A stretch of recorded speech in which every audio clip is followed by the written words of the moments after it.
আরাফাত দিনের দোয়া হলো সবচেয়ে সেরা দোয়া। বছরের যে কোনো সময়ের মধ্যে সেরা দোয়া হলো আরাফাত দিনের দোয়া। আরাফাত দিনের অনুসরণে জিলহজের 9 তারিখে পৃথিবীর বিভিন্ন প্রান্তে থাকা মুসলমানরা নফল রোজা রাখবেন। এতে 1 বছর পূর্বের আর হায়াতে বাঁচিয়ে রাখলে আল্লাহ তাআলা অগ্রিম 1 বছরের গুনাহ আল্লাহ মাফ করে দিবেন। এই রোজাটাকে জিলহজের 9 তারিখেই রাখবো নাকি যে আপনার আরাফাত দিন হাজিদের অবস্থানকে হিসাব করে রাখবো? আরাফাত দিনের বিশেষ আমল কি বিস্তারিত বলুন। আরাফাত দিনের আমল যারা আরাফায় অবস্থান করছেন তাদের জন্য একরকম, আর আরাফাত দিনে যারা আরাফায় অবস্থান করছেন না, বিশ্বব্যাপী বিভিন্ন জায়গায় আছেন, তাদের জন্য ভিন্ন রকম। যারা আরাফা অবস্থান করছেন, নবী আলাইহিস সালাম বলেছেন খায়রুদ দুআ এ দুআ ইয়াউমি আরাফা। এই হাদিসের এই অংশটা যদিও আম, এখান থেকে আরাফাত দিনের দোয়াকে নবীজি বলেছেন আরাফাত দিনের দোয়া হলো সবচেয়ে সেরা দোয়া। বছরের যে কোনো সময়ের মধ্যে সেরা দোয়া হলো আরাফাত দিনের দোয়া।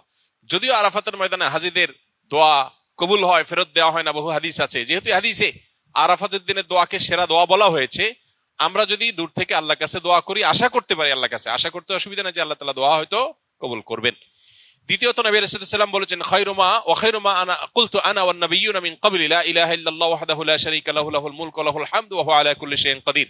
আরাফাত দিনে নবী আলাইহিস সালাম বলেছেন আমি এবং আমার পূর্বে নবী রাসূলরা যত দোয়া আল্লাহর কাছে করেছেন এর মধ্যে সবচেয়ে সেরা হলো এটা, লা ইলাহা ইল্লাল্লাহু ওয়াহদাহু লা শারীকা লাহু লাহুল মুলকু ওয়া লাহুল হামদু ওয়া হুয়া আলা কুল্লি শাইইন কাদির। এটা আমরা বিশেষ করে পাঠ করব।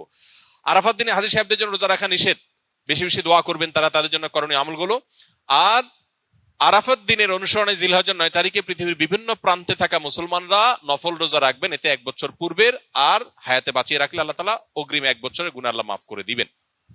এজন্য আরাফাত দিনে নফল রোজা রাখবো ইনশাআল্লাহ। এই দোয়াটা কি এই রোজাটাকে জিলহজের 9 তারিখেই রাখবো নাকি যে আপনার আরাফাত দিন হাজিদের অবস্থানকে হিসাব করে রাখবো? এটা নিয়ে দুই রকমের মত আজকাল শোনা যায়।